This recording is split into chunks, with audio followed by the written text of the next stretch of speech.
అదే RTV app వార్తల్ని క్షణాల్లో చదివే అవకాశం ఉంటుంది. ఒక న్యూస్ పేపర్, ఒక టెలివిజన్ ఛానల్ మీ చేతుల్లో ఎప్పుడూ ఉంటాయి. జేసీ ప్రభాకర్ రెడ్డి ఓపెన్గానే చెప్తాను, గత ప్రభుత్వంలో నాకు అన్యాయం జరిగింది. ఎవరన్నా కానీ నాకు న్యాయం చెప్పేటట్టుకుంటే ఎవరి దగ్గరికన్నా వచ్చి నేను మాట్లాడతా, నాకు న్యాయం చేస్తామని చెప్పండి అని కోరడం జరుగుతుంది.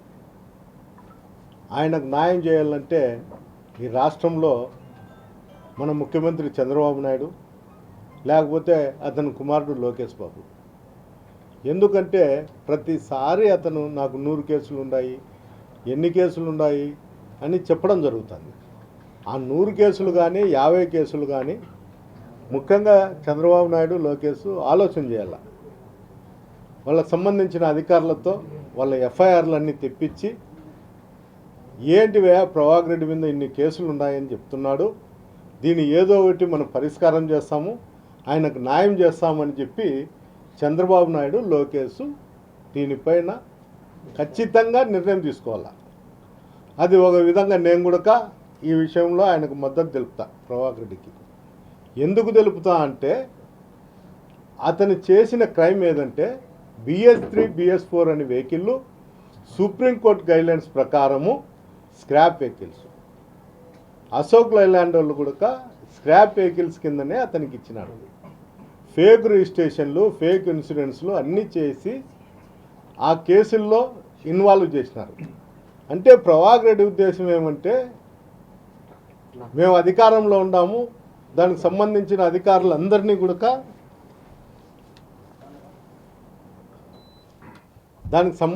అధికారులను కూడా భయపడించుకొని నేను కేసులు కొట్టేయించుకుంటా చంద్రబాబు నాయుడు లోకేష్ చెప్తే అనేది అతని ఉద్దేశం అనుకుంటాను. లేకపోతే చంద్రబాబు నాయుడు కానీ లోకేష్ కానీ ఇతరులైనటువంటి రాజకీయ నాయకులు కానీ అతనికి న్యాయం చేస్తా అంటే తీసుకొని వచ్చాడు. అతను అడుగుతా ఉండేది ఏమంటే, నేను చేసిండేది తప్పు, స్క్రాప్ వెహికల్ అనేటివి నేను బజార్లో తిప్పకూడదు రోడ్ల మీద, అందువల్ల దయచేసి ఇది బెరీనా ట్రయల్కి తీసుకొచ్చి నన్ను లోపల పెడితే మీరు నా కుటుంబానికి నాకు న్యాయం చేసిన వాళ్ళు అవుతారనేదే అతని ఉద్దేశం.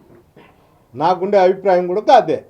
అంటే ఒక దొంగ వచ్చి నేను ఫలానా ఇంట్లో దొంగతనం చేసిన, ఆ దొంగతనం చేసిన దానికి నేను పశ్చాత్తాపడి ఒప్పుకుంటాండా, మీరే జడ్జి గారు మీరే న్యాయం చేయండి అని చెప్పి అడగడం లాంటిది. అలాంటిదే ఈరోజు ప్రభాకర్ రెడ్డి కూడా వాళ్ళ అధినేత అయినటువంటి చంద్రబాబు నాయుడిని లోకేష్ను కూడా అడుగుతాను, నేను తప్పు చేసిన దీంట్లో మీరు న్యాయం చేస్తే అందరూ ప్రజలకు మీరు ఒక మెసేజ్ పంపించిన వాళ్ళు అవుతారనేది అతని ఉద్దేశం అనుకుంటున్నారు. లేకపోతే అతని మీద ఏం పార్టీ కోసమో, పార్టీ కార్యకర్తల కోసమో, లేకపోతే ఎవరన్నా ఇబ్బందికరమైన పరిస్థితుల్లో వాళ్ళ పార్టీలో ఇబ్బందులు పడుతుంటే వాళ్ళ కోసం ఫైట్ చేసి కేసులు పెట్టింటే అతను చంద్రబాబు నాయుడును లోకేష్ను ఇతరటువంటి రాజకీయ నాయకులను అడగల. అతను చేసిండేదే క్రైమ్. ఈ క్రైమ్ చేసి ఈరోజు మళ్ళా నాకు న్యాయం జరగల్లా, ఎవరి దగ్గరికన్నా పోతా అని చెప్తాడు. రెండోది, మాకు సంబంధించినటువంటి ఎక్స్ఎమ్మెల్యేల దగ్గరికి అందరికీ తాడిపత్రి ఎక్స్ఎమ్మెల్యే అన్యాయం చేసినాడని చెప్పి ఇంత బుక్కులు తీసుకొని పోయి తిరుగుతున్నాడు అందరి ఇళ్ళ కాడికి. అయ్యా ప్రభాకర్ రెడ్డి గారు, నేను తప్పు చేసింటే నీకు ధైర్యం ఉంటే కోర్టుకుండా కానీ నీకు సంబంధించినటువంటి పోలీస్ అధికారుల దగ్గరికి పోయి నా మీద కేసు పెట్టండి, నేను ఒప్పుకుంటా నేను తప్పు చేసింటే అయ్యా అని. నేను ఎలాంటి తప్పు చేయలేదని వాళ్ళ అధికారులకు తెలుసు, వాళ్ళ పార్టీ వాళ్ళకు తెలుసు, అందరికీ తెలుసు. పబ్లిక్ను మోసం చేసే దానికోసం మాత్రమే ఇలాంటివన్నీ జిమ్ముక్కులు చేస్తుంటాడు. చెప్పిందే చెప్పి ప్రజలు నమ్మించాలనే ఆలోచనలో అతని ఆలోచన. ఇంకోటి, అతను నా మీద ఆరోపణ చేస్తున్నాడు, నా భార్యను తిట్టినాడు అని. ఇది నేను రెండోసారి కూడా మీకు చెప్తాను మీడియా రూపకంగా. వాళ్ళ భార్యను కానీ వాళ్ళ కుటుంబ సభ్యులు ఎవరినైనా కానీ మహిళని తిట్టింటే ఆమె వచ్చి మీడియా రూపకంగా కానీ ఎక్కడన్నా కానీ పెద్దారెడ్డి వచ్చి తిట్టినాడు అని ఉమ్మక్క చెప్తే నేను వాళ్ళ ఇంటి దగ్గరికి పోయి క్షమాపణ చెప్పేదానికి నేను సిద్ధంగా ఉండాలి. ప్రభాకర్ రెడ్డి, నువ్వు నీ భార్యతో నువ్వు మాట్లాడే అబద్ధాలన్నీ నిజమని చెప్పించుకో, కనీసం నేను నీ ఇంటి దగ్గరకు వచ్చి క్షమాపణ అన్న చెప్తా. ఎందుకు ఆ బుద్ధి లేని మాటలు, ఆడవాళ్ళను రాజకీయాలకు లాగేది, ఇవన్నీ చేసేది, కనీసం ఆలోచన కూడా లేదు. చంద్రబాబు రీకాల్ పెడితే మా కోడలను మీటింగ్ పంపిస్తే అక్కడ పోలీస్ అధికారులు కూడా అడ్డుకొని ఆమె స్పీచ్ అయిపోతానే తిరిగి పంపించడం జరుగుతుంది. అంటే నీలాంటి నీచమైన సంస్కృతి నాకు లేదు. నేను ఎంతసేపు ఉన్నా నాకు తెలిసిండేది, నాకు ఏది మాట్లాడాలనుకుంటే అది మాట్లాడతా తప్ప నీ మాదిరి అబద్ధాలు అన్నీ చెప్తూ దాన్ని నిజం చేసేదానికి ప్రయత్నం చేసే మనస్తత్వం నాకు కాదు. రెండోది, ఈ మధ్య కాలంలో జిల్లా అధికారి అయినటువంటి డిపిఓ గారిని ఏదో లేఅవుట్ల విషయంలో ఒక అప్లికేషన్ ఇచ్చి 2-3 దానిపైన నువ్వు చేయాలా అనేది అతని అభియోగం.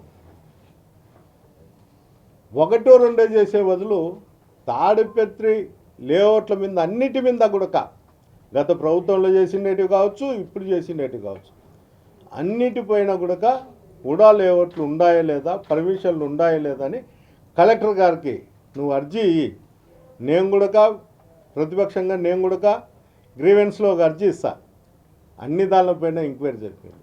వంకలు సాగిండేటివి, ఇంకోటి వితౌట్ లేఅవుట్లవి అన్ని దాని మీద అయిపోయి నువ్వు అధికారులను బ్లాక్మెయిల్ చేసి నీ అవసరాల కోసము, నీ ఇబ్బందులు తీర్చుకునే దానికోసము, నీ గుడ్విల్ల కోసము నువ్వు ఈ విధంగా చేసి ఐఏఎస్లను, గ్రూప్ 1 అధికారులను, కింద అధికారులను భయపడించుకుంటూ చేయడం అనేది చాలా నీచమైన సంస్కృతి. నువ్వు రాజకీయాల్లో సీనియర్గా ఉండవు, ఒకసారి ఎక్స్ఎమ్మెల్యేవి, నువ్వు 2-3 సార్లు చైర్మన్ కూడా ఉండి కూడా నీకు ఆలోచన శక్తి వయసు పెరిగే కొద్దీ తగ్గిందేమో. ఎవరినెవరిని ఆలోచన చేసి ఏది మనం మాట్లాడితే మంచిదో చెడ్డదో ఒకసారి ఆలోచన చేయి. అంతెందుకు, నిన్న లేకమన్నా 3-4 రోజుల కిందట ఒక ఐపీఎస్ అధికారి తాడిపత్రి డిఎస్పీ గారిని, ఏఎస్పీ గారిని పవర్ గ్రేడ్ దాంట్లో ఇష్టానుసారం మాట్లాడినావు. వాళ్ళతో నువ్వు డబ్బులు తీసుకున్నావు, నువ్వు అందుకే నువ్వు ఆడ బందోబస్తు పెట్టి వర్క్ చేస్తాండావు. అందువల్ల నేను నీ ఆఫీస్ కాడ ధర్నా చేస్తా, ఎట్లాగాని టవర్ రన్ చేస్తా, టవర్కు మీరు ఎస్కార్ట్ ఇస్తారో అక్కడ కూడా పోయి ధర్నా చేసి నిలబెడతా అని చెప్పి అతనే స్వయంగా చెప్పినాడు. అంటే డిఎస్పీ ఆఫీస్ కాడ ధర్నా లేదు, ఆ టవర్ దగ్గర ధర్నా లేదు. ఏమన్నా ఆ ఏఎస్పీ గారికి ఇచ్చిన ఆ సూట్ కేసు తిరిగి ఏమన్నా చైర్మన్ ఇంటికి వచ్చిందేమో అనేది నా అనుమానం. ఎందుకంటే ఏఎస్పీ గారి ఆఫీస్ ముందర ధర్నా లేదు కాబట్టి ఆ విధంగా ఆలోచన చేస్తున్నారు తాడిపత్రి ప్రజలంతా. ఆ టవర్ దగ్గర కూడా పోయి అతను ధర్నా చేయలేదు కాబట్టి ఈ ఏఎస్పీ గారికి ఇచ్చినటువంటి ఆ సూట్ కేసు నాకు చేరింది, ఈ కాంట్రాక్టర్లు హైదరాబాద్లో నన్ను వచ్చి కలిసే విధంగా మీరే అరేంజ్ చేయండి అని పోలీస్ అధికారులకు చెప్పి వీళ్ళు మెసేజ్ ఏదన్నా పంపించింటే ఈయన హైదరాబాద్లో సెటిల్ చేసుకునే దానికోసము ఇతను హైదరాబాద్కు పోయినాడు. ఈ విధంగా జిల్లా అధికారులను కానీ ఎవరైనా కానీ కాంట్రాక్టర్లు కానీ ఈ విధంగా నీచంగా ప్రవర్తిస్తూ ప్రజలకు ఏ విధంగా మెసేజ్ పంపిల్లో అతనికి ఆలోచన చేయాలి. మళ్ళీ నేను మీటింగ్ పెట్టిన దాంట్లో అతను వచ్చి ఇస్తర్లు ఎత్తుతాడు, గంట కూడా గాలే. మున్సిపాలిటీలో అట్లాంటివి దండిగా ఉంటాయి. డ్రైనేజీలు పారుతాండాయి రోడ్ల మిడిత. చెత్త పనులు ఇంతవరకు పోయే పరిస్థితి కూడా లేదు. వారానికి ఓ రోజు పోతే కూడా గగనం. దానిపైన దృష్టి పెట్టు జేసీ ప్రభాకర్ రెడ్డి గారు. నువ్వు అనవసరమైన దానిలలో అనవసరమైన ప్రైవేట్ ప్రాపర్టీలకు పోయి క్లీన్ చేయాల్సిన అవసరం ఏమీ లేదు. ఈ విధంగా క్లీన్ చేస్తామని తెలిసే ప్రతి ఇంటోడు నిన్ను పిలిచే పరిస్థితి వచ్చింది. మా టాయిలెట్లు బాగాలేవో, మా బాత్రూమ్లు బాగాలేవో, మా చెత్త ఎవరు ఎత్తకపోవడం లేదు మీ మున్సిపాలిటీ వాళ్ళని చెప్పే పరిస్థితి వచ్చింది. ఆ పరిస్థితి నువ్వు తెచ్చుకోవద్దు. గౌరవంగా ఉండా అనుకుంటావు, నువ్వు ఆ గౌరవం నువ్వు నిలబెట్టుకుంటే మంచిదని ఈ సందర్భంగా తెలియజేస్తాను. మరిన్ని వీడియోస్ కోసం ఛానల్ ని సబ్స్క్రైబ్ చేయండి. లేటెస్ట్ అప్డేట్స్ కోసం వాట్సాప్ ఛానల్ ని ఫాలో అవ్వండి. ఆ లింక్ డిస్క్రిప్షన్ లో ఉంది.